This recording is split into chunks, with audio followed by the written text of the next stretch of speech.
Hello दोस्तों, नमस्कार। मेरे चैनल लेट मी फिट में आपका स्वागत है। आज मैं बताने जा रहा हूँ कपालभाति प्राणायाम और उसके कुछ फ़ायदे।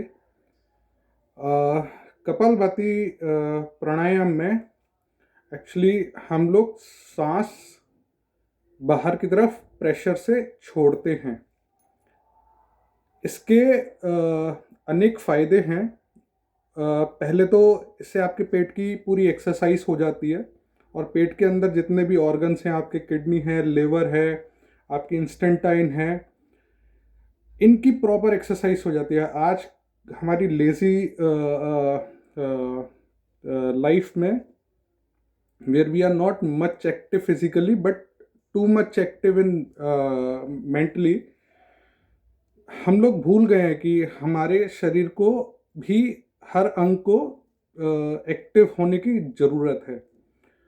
तो एक कपालभाति अगर दिन में सुबह और शाम अगर 5 मिनट से स्टार्ट करके 15 मिनट तक भी अगर हम करते हैं तो पूरे शरीर की एक्सरसाइज हो जाती है। बेस्ट हमारे पेट की एक्सरसाइज हो जाती है, जहाँ से सारी प्रॉब्लम्स स्टार्ट होती है। तो अगर हमारा पेट सही तो 99% प्रॉब्लम ही सॉल्व। प्राणायाम करने का के लिए कुछ सावधानियां हैं। जिन लोगों का ऑलरेडी हार्ट पेशेंट हैं, उनको उनको स्टंट अगर डला हुआ है या बाईपास सर्जरी अभी रिसेंट में हुई है, कोई भी शरीर में कहीं पे भी सर्जरी अभी रिसेंट में हुई है, तो उनको नहीं करना चाहिए, क्योंकि उसमें स्टंट में प्रॉब्लम आने का चांसेस होते हैं। ठीक है। जो लोग बुजुर्ग हैं उनको प्राणायाम करना चाहिए, बट उसकी स्पीड कम होनी चाहिए जितना वो साध पाएं। इसमें जोर लगाने की ज़रूरत नहीं होती है किसी भी तरीके से। इसको बहुत ही शांत भाव से करना होता है, तभी इसके फायदे हैं। अगर आप तेज से करोगे या स्लो करोगे तो कोई मतलब ही नहीं है योगा करने का। इसका एक तरीका होता है जिसमें आप अपने आप को ध्यान को केंद्रित कर पाओ, और और दिमाग में हमेशा यही सोचना है कि आप सही हो रहे हो। वो यानी पॉजिटिव एटीट्यूड बहुत मैटर करता है। And once you will start doing this, within the 15-20 days you will get realize that there are too much of improvement in your overall body. In like, if you are a patient of a constipation or a diarrhea, it will get fixed by this. Digestion का किसी भी तरीके का problem है, it will get fix. Okay, so now we will start how to do. हम कैसे प्राणायाम करेंगे कपालभाति को। और एक और चीज़ है, इसको करने से पहले कम से कम 3 से 4 घंटे की फास्टिंग होनी चाहिए।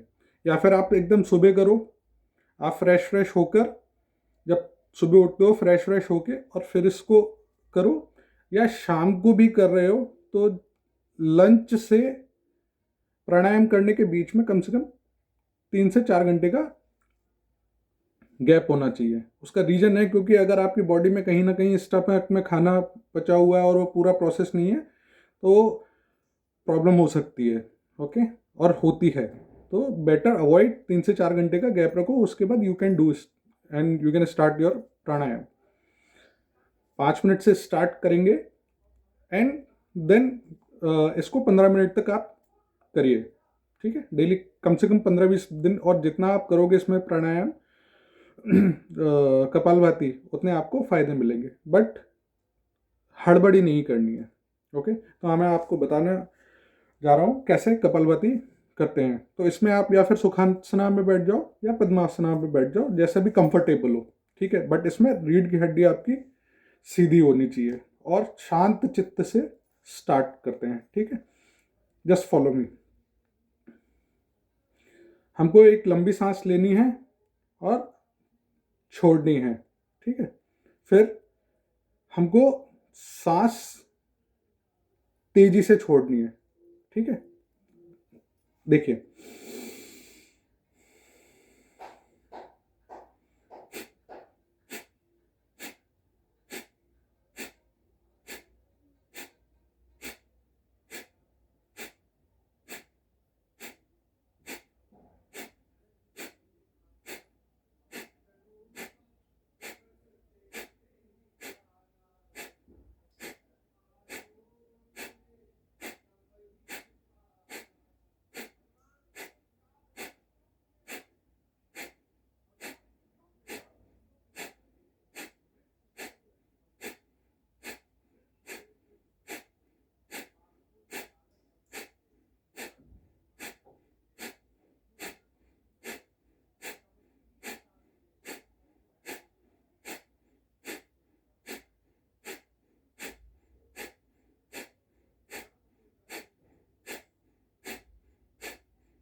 कपालभाति प्राणायाम को खत्म करने के टाइम पर एकदम नहीं उठना है, बैठना है।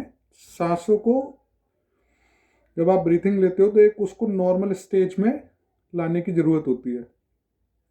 तो थोड़ा सा लॉन्ग इनहेल और थोड़ा एक्सहेल स्लोली आप करेंगे।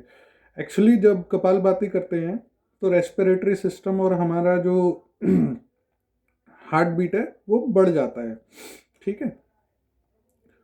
तो उसके लिए क्या है, उसको नॉर्मलाइज लाने के लिए हमको थोड़ा एक दो बार लॉन्ग इनहेल एक्सहेल, जैसे हमारी बॉडी नॉर्मलाइज हो जाए और आप वहीं पे बैठे रहिए कम से कम 15-20 second, so that your body will actually adjust with the environment, okay. दूसरा है, आप जब कपालभाति करते हो तो उसके बाद आपको अनुलोम विलोम करना चाहिए, भ्रामरी करना चाहिए, क्योंकि जब हम कपालभाति करते हैं तो उससे हमारी बॉडी में लॉट ऑफ एनर्जी बनती है। उससे क्या होता है कि हमारी बॉडी में गर्मी ज़्यादा होगी, ठीक है, तो it may misbehave. So to normalise that it is better to have anulom vilom या भ्रामरी या ओम का उच्चारण, ये करना चाहिए, ओके। तो इसी के साथ मैं इस वीडियो को विराम देता हूँ, फिर मिलेंगे। नमस्कार।